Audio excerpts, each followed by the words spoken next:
to read every single day. And today, I'm reading it just for you.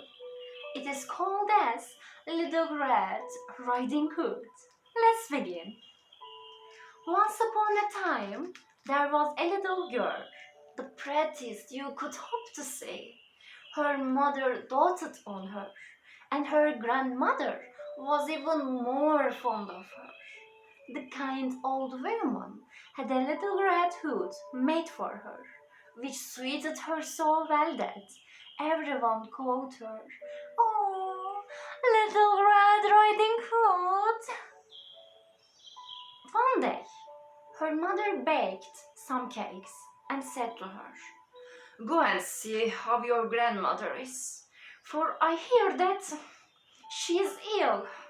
Take her a cake and this little pot of butter."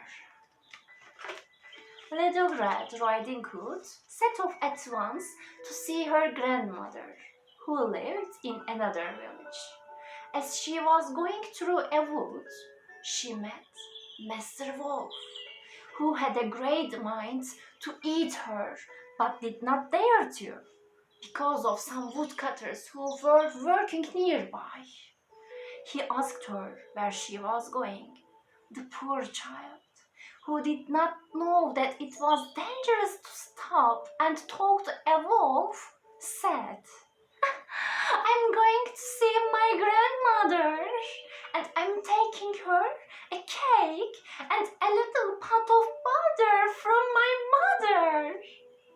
"Does she live far from here?" asked the wolf. "Oh yes," said Little Red Riding Hood.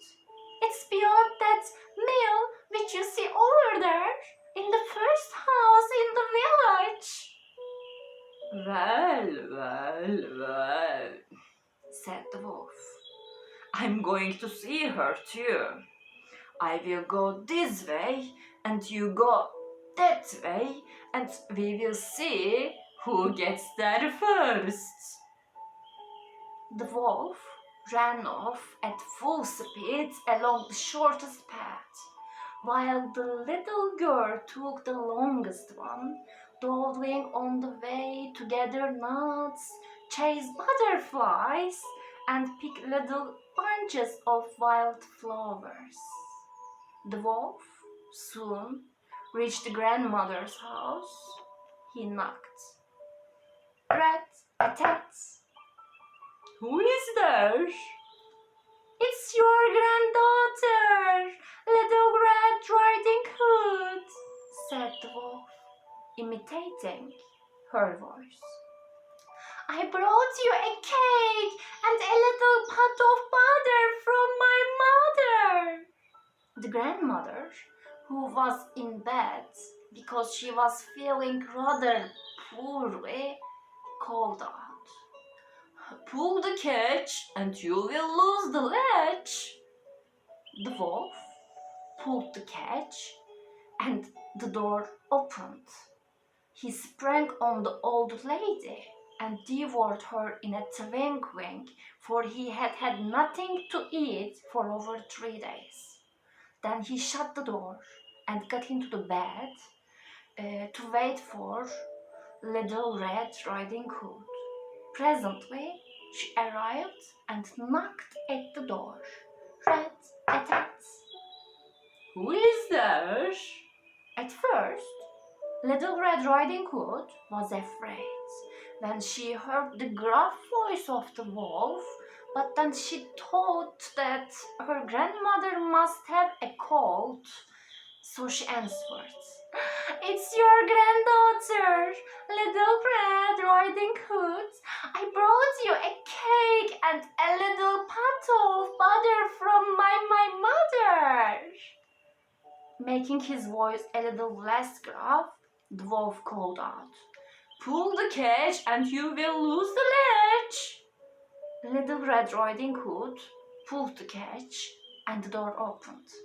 When the wolf saw her coming in, he hid himself under the bedclothes and said, "Put the cake and the little pot of butter on the bread bin and get into bed with me."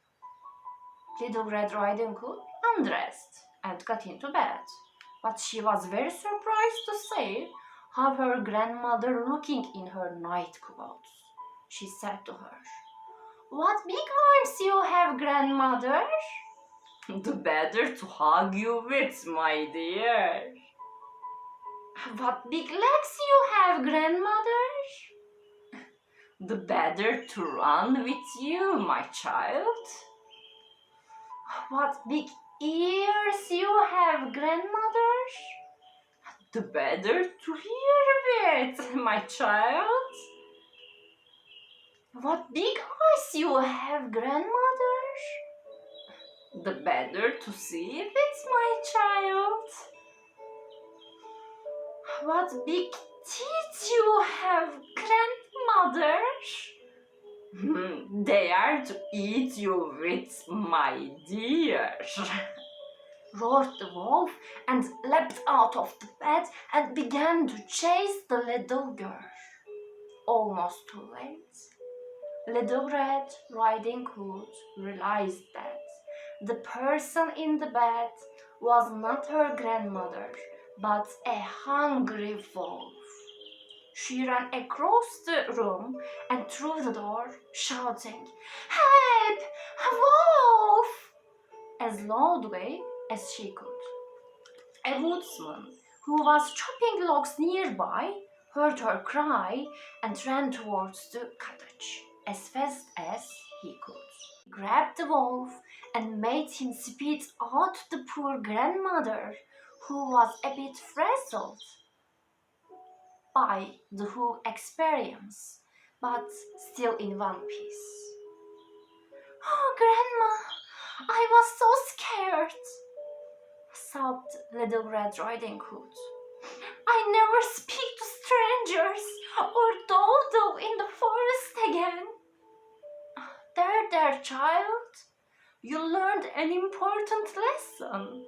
Thank goodness you shouted loud enough for this kind woodsman to hear you. The woodsman knocked out the wolf and carried him deep into the forest where he wouldn't bother people any longer. Little Red Riding Hood and her grandmother had a nice lunch and a long chat. And that's it for today.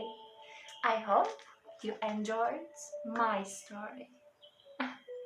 Telling it, of course. See you soon, I hope. Bye bye for now.